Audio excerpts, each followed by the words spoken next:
Terima kasih atas kesempatan yang diberikan. Kami dari kelompok 9C akan mempresentasikan hasil diskusi kelompok kami, yaitu tentang materi penjadwalan operasi. Dengan saya ketua kelompok Regina Datuan, dan ada rekan-rekan saya Jaffer Mandolang dan Alfandi Tandayo. Kita masuk dalam materi yang pertama, yaitu penjadwalan.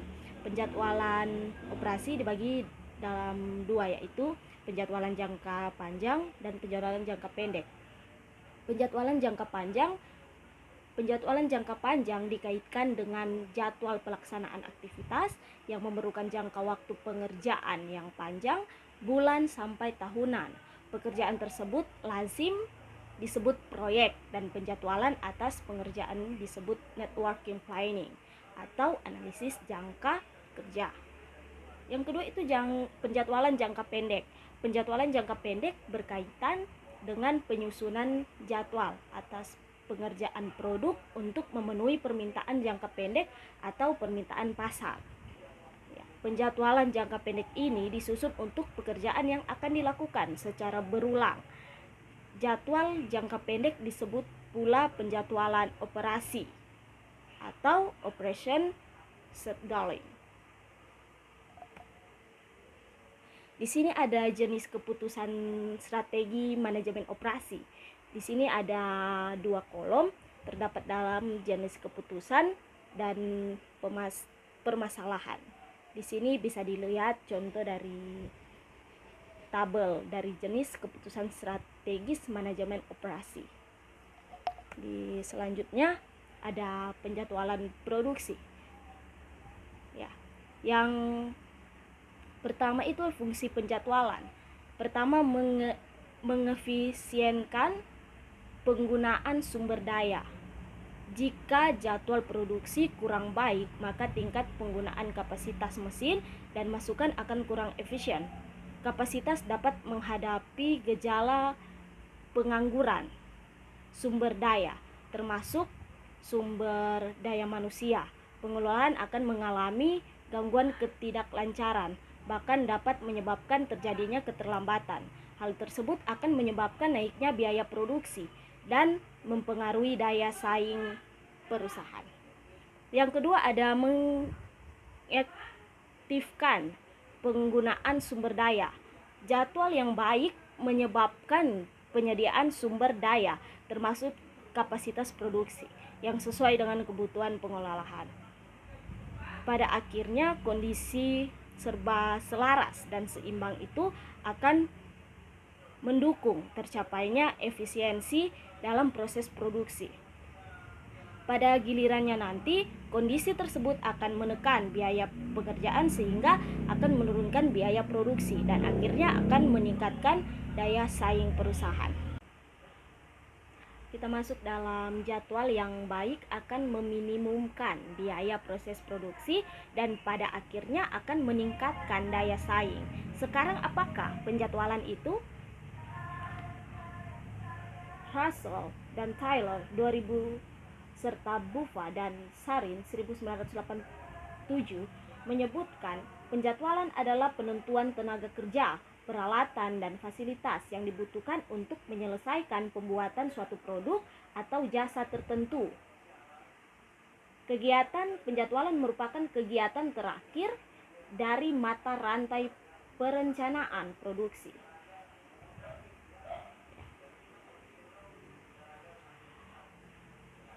Apix Dictionary 2008 menyatakan bahwa schedule adalah jadwal atau daftar yang merinci waktu pelaksanaan kegiatan yang sudah direncanakan, misalnya jadwal pengiriman, jadwal produksi induk, jadwal perawatan, jadwal pembekal. Beberapa jadwal menjelaskan waktu memulai dan waktu menyelesaikan suatu aktivitas, misalnya jadwal proyek. Berdasarkan beberapa definisi di atas, dapat dikatakan bahwa penjadwalan adalah penentuan waktu dan kuantitas atau sumber daya produktif, meliputi kapasitas, peralatan, dan fasilitas produksi, bahkan bahan baku, dan tenaga kerja yang dibutuhkan dalam menghasilkan suatu produk atau jasa agar produksi dapat berlangsung dengan lancar, tepat jumlah, tepat waktu, dan tepat mutu. Selanjutnya, macam-macam penjadwalan. Chase et al. 2001 menyatakan bahwa karakteristik yang mencirikan suatu sistem penjadwalan berbeda antara satu dengan yang lain adalah kapasitas yang dipertimbangkan dalam menentukan jadwal itu. Karakteristik yang lain adalah apakah jadwal yang dihasilkan memiliki sifat lingkar depan atau lingkar mundur. Sehubungan dengan hal tersebut dikenal dengan 4 macam penjadwalan, yaitu yang pertama infinite loading, yang kedua finite loading, yang ketiga backward scalding, yang keempat penjadwalan jangka pendek. Selanjutnya ada jadwal kegiatan terdiri atas 4 faktor penting, yaitu scalding, loading, writing, and dispatching. Ya, kita maksud dalam menjadwalkan pengerjaan. Untuk melakukan penjadwalan kerja, terlebih dahulu kita harus mengidentifikasi sifat dari sistem produksi yang akan disusun jadwal pengerjaannya. Sifat atau karakteristik penjadwalan pekerjaan dalam sistem produksi dibedakan atas 2, yaitu job shop scheduling, penjadwalan atas sistem produksi yang berbasis pesanan, dan yang kedua yaitu follow shop scheduling, penjadwalan atas sistem produksi yang memiliki arus pekerjaan yang berlangsung terus-menerus. Di sini ada kaidah penentuan prioritas pengerjaan atau priority orders. Menurut Chase et al. 2001 memiliki beberapa ukuran bakuan kinerja, yaitu yang pertama memenuhi tanggal jatuh tempo pesanan pelanggan atau operasi sektor hilir. Yang kedua, meminimumkan flow time atau siklus waktu pengerjaan, yaitu waktu yang harus dipakai oleh sebuah job dalam proses pengerjaan. Yang ketiga, meminimumkan sediaan barang sedang dalam pengerjaan. Dan yang keempat, meminimumkan waktu mengatur dari mesin atau tenaga kerja. Selanjutnya di sini ada kaidah dan teknik penentuan prioritas. Untuk melakukan prioritas pengerjaan perlu diperhatikan jumlah mesin atau work center yang akan dimanfaatkan dalam menyelesaikan pengerjaan order yang tiba.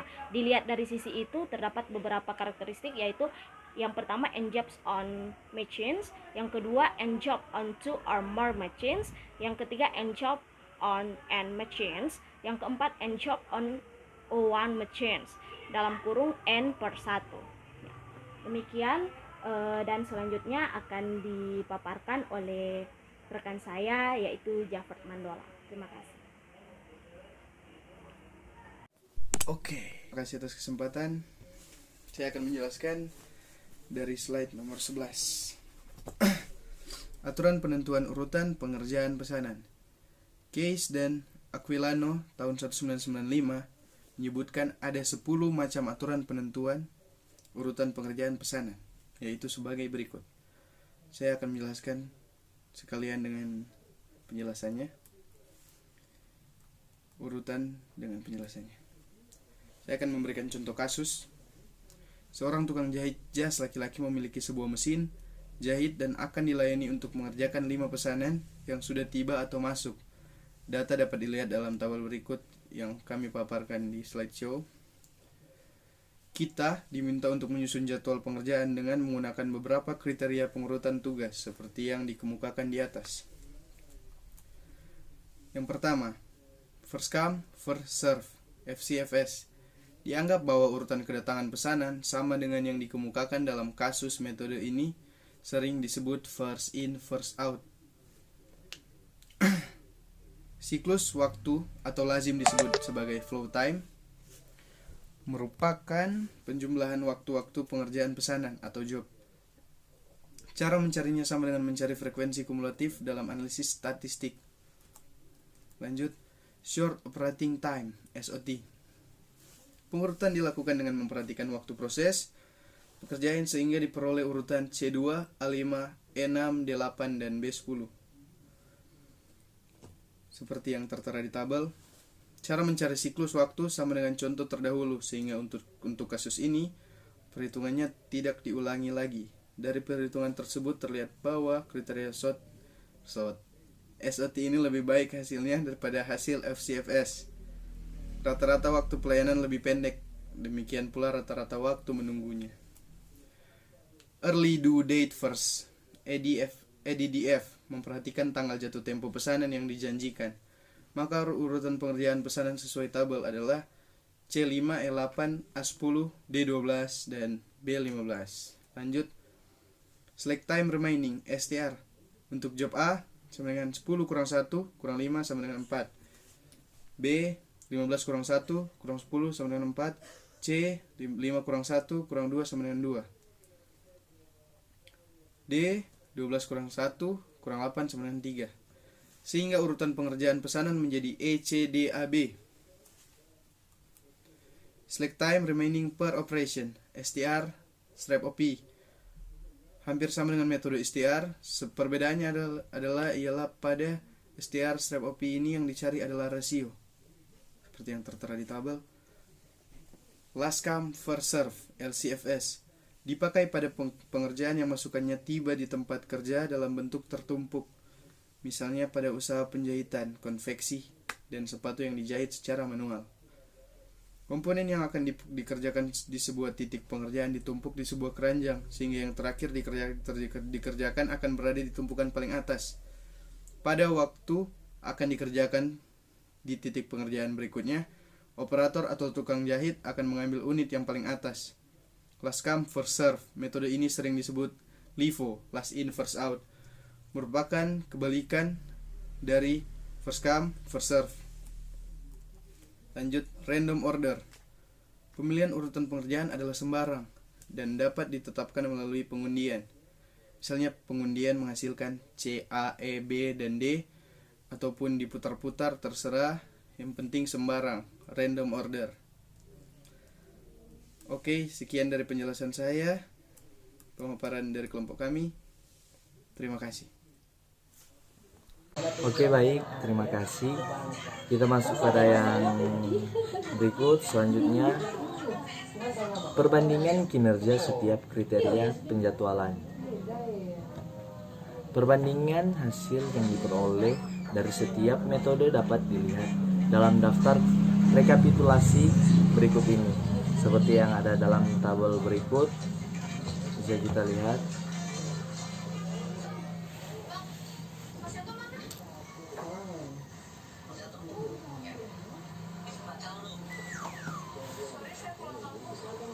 Terlihat dalam tabel di atas, random order menunjukkan hasil yang baik atau peringkat ketiga, tetapi karena metode itu bersifat subjektif, maka apabila dipakai secara pengurutan yang lain, bukan undian, atau diurutkan oleh orang yang berbeda, hasil itu cenderung berubah.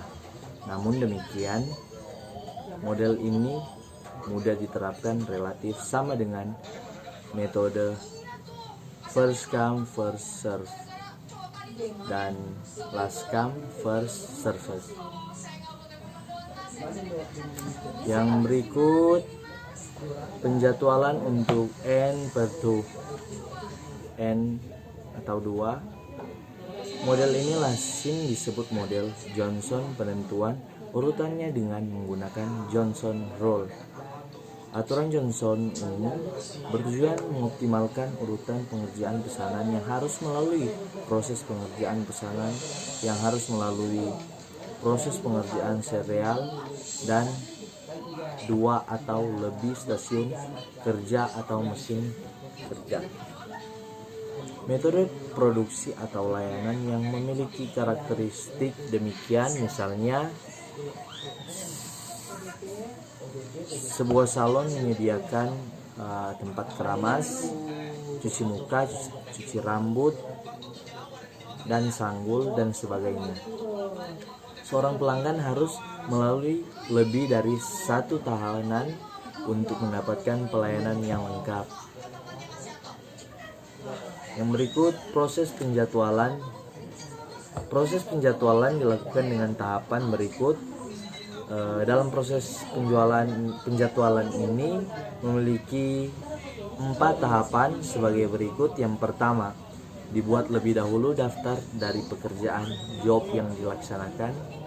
Pekerjaan atau job sekarang ini disebut sebagai pengendalian aktivitas produksi. Menurut Kamus EPIC, Shop Floor Control didefinisikan sebagai suatu sistem yang mempergunakan data dari lantai pengerjaan dan juga dari arsip pengolahan dengan tujuannya untuk memelihara dan mengomunikasikan status informasi yang terkait dengan pesanan pengerjaan dan stasiun kerja. Laporan antisipasi keterlambatan pekerjaan.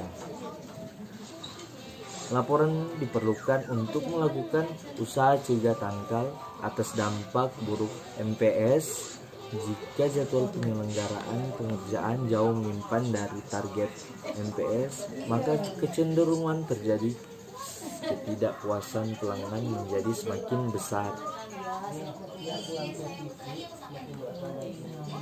Terjadinya antisipasi keterlambatan akan memudahkan perusahaan untuk memenuhi jadwal sesuai MPS. Pada gilirannya akan meningkatkan kemampuan perusahaan untuk memenuhi komitmen yang ada.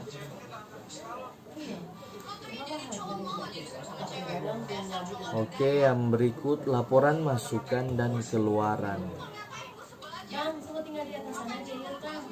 Laporan masukan keluaran input-output report merupakan hasil analisis atas status kesediaan komponen atau bahan dan status keluaran yang dicapai dalam waktu tertentu. Laporan ini berguna untuk membuat koreksi terhadap pengendalian material, terlalu banyak siderakan atau lebih sedikit dari yang dibutuhkan. Selain itu juga alat koreksi terhadap realisasi keluaran, apakah sudah dengan target permintaan pasar atau pelanggan jauh lebih di bawah kebutuhan. Baiklah, inilah hasil pemaparan kami, presentasi kami. Jika ada yang kurang jelas atau salah-salah kata, mohon dimaafkan. Terima kasih. Jesus bless you. Stay at home, tetap jaga kesehatan. Okay guys, see you.